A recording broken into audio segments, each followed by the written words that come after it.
Študentska organizacija v Mariboru je v svojih okvirih informativnih dneh spet poskrbela za nove bruce. Odločili so se, da bodo nabavili en taki avtobus, ki jih bo potem tudi odpeljal do svojih novih študentskih mest, do fakultet. Pa me zanima, koliko študentov ste do sedaj pripeljali? Do sedaj se je pripeljalo zelo veliko študentov z vlakom. Naša prva naloga je, da jih sprejmemo tukaj na tej železniški postaji. Prepeljali smo jih danes približno 100. Je pa res, da jih dosti pride organiziranih, kajti sedaj so dijaki že, dosti je dijakov, ki že imajo vozniške izpite, dosti jih pa tudi starši pripeljajo. Mi smo pač support tistim, katerih starši so žal na delovnem mestu in jih pač ne morejo prepeljati do njihovih, tako rekel, informativnih mest. Odkot prihajaš? Iz Celja. In kaj misliš o tem, da se pelje zdaj z brezplačnim avtobusom, da je študentska organizacija v Mariboru priredila tam? Ja, fajn se mi zdi, da je vse fajn organiziran. Kam pa misliš iti študirati? Razredni pouk.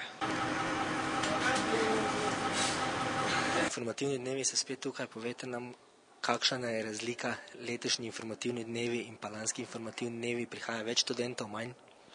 Približno število študentov je identično, vendar gledano glede na generacijo, ki je pravzaprav novorojenih otrok, ki je letos manjša kot lansko leto, lahko rečemo, da je število študentov, ki se zanimajo za vpis na našo fakulteto, večje.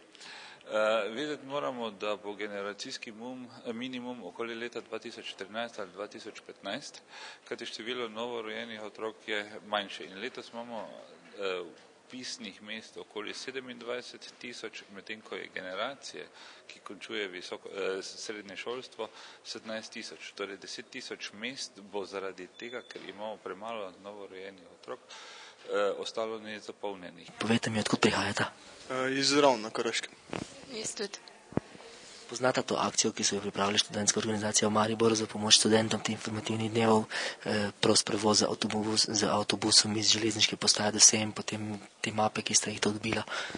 Jaz niti ne. Jaz poznam, ja. Na internetu sem videla, po radiju je tudi bilo. In kakšno se vam zdi ta ideja? V redu. Sam osip študentov prvi, drugi letnik je velik ali drži neki tisti minimalni? No, takole je, ne. Mi smo se malo primerjali z temi normalnimi univerzami v Evropi, Erlangen, Bochum, Toulouse in tako naprej, ne, in smo ugotovili, da smo zelo primerljivi, ne. Recimo na univerzitetnem študiju je tu nekje okrog 75 osip iz prvega v drugi letnik, potem ni več tega osipa, ne. Zakaj gre, ne? Tu se veliko število piše v prvi letnik, ki ne namerava študirati, ne. Zdaj, zakaj je tako, ne, to bi morali drugot razmišljati, ne, ampak tisti, ki imajo namen to študirati, še posebej tisti, ki so že na prvi vpis podali svojo vlogo, tisti večinoma pridejo potem v drugi letnik in tudi nekje takole je, ne, da je približno tisto število, ki pride v drugi letnik študentov, enako tistim, ki so se na prvi vpis vpisali, ne. Prva polovica informativnih dnevov je mimo. Stari študenti čakajo nove bruce zunaj pred univerzo in jim seveda z veseljem tudi pomagajo z informacijami, da bojo lažje vstopili novo študentsko leto.